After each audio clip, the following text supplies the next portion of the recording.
Okay, first book this week is going to be The Otherworld, Underdog book number 4, written by Alexei Osatuk.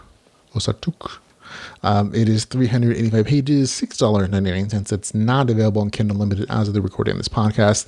A lot of times the people who translate the Russian novels, they'll leave it as not in Kindle for a little while, and then they'll drop it eventually, so be aware. Here's the author's description. After battling the hyenas, Eric gets a notification that something called a place of power has been found. That is the only clue that might help him get back to save his native world. But there's a problem. The system needs mana to calculate a route. Eric simply doesn't have any, and he doesn't know when he will. That is because, due to the strange laws this world lives by, Eric's mana supply isn't filling up. But the great system also exists here, though its laws are only partially functioning. Having found himself in this alien and dangerous world without the magic or support of his loyal Gorgie, Eric understands that the kid who saved him, Batter, is currently his only source of useful information. That is a chance to understand and gain knowledge about this world, and in all likelihood, find a way to rustle up some mana. Okay, that's a fairly accurate description. Full disclosure, I received advance copy for you. I purchased a copy when it became available. This is almost a standalone novel in this particular series. The main character has been transported from his native world to another dimension, whereas mana doesn't regenerate, and the entire novel revolves around him not only finding a way to get his mana back, but helping the beastkin-like locals that he meets and finding a new source of power to help himself grow. There's lots of action and adventure, but little connection to the main quest events for the previous books in the series.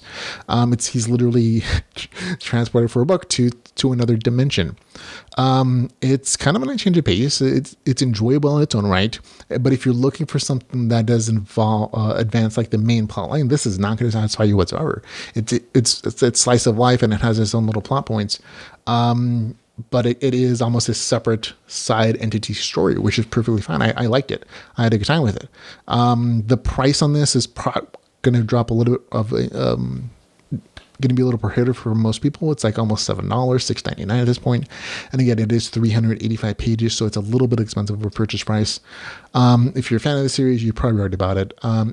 I'd recommend reading this even as a standalone. It would be fun if it's on Kindle Unlimited. But until that happens, it's a little hard to give it a full recommendation.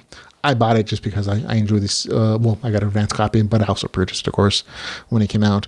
But it's a good addition for fans who like the main character and his adaptability and his power set. But again, it's also just kind of a fun intro to the series. If you've never read anything in the series, perfectly fine. Just drop into book number 4 and you'll probably be satisfied because it feels like an isekai novel, which I'm probably saying wrong. Transported to a fantasy world thing that you don't need a lot of background information for the main character to understand what's happened to him. And because the game system and the world is so different, all the world building is done again right from the start, so you don't feel like you're lost. But it might be a chance to just dip your toes in the series if you want. But again, I'd only say so if it's on Kindle a bit eventually. For me, I had a good time with it. I enjoy the little shift from the main storyline temporarily, but I do look forward to getting back into the main series world in the next book. But for me, it gets a score of 7.4 out of 10. Again, a very middle of the road enjoyment, knocked down a little because of the price point, also because it doesn't really advance the plot, but you don't need to if you're just thinking this as an independent kind of side story. That's The Otherworld, Underdog book number 4 with a score of 7.4 out of 10.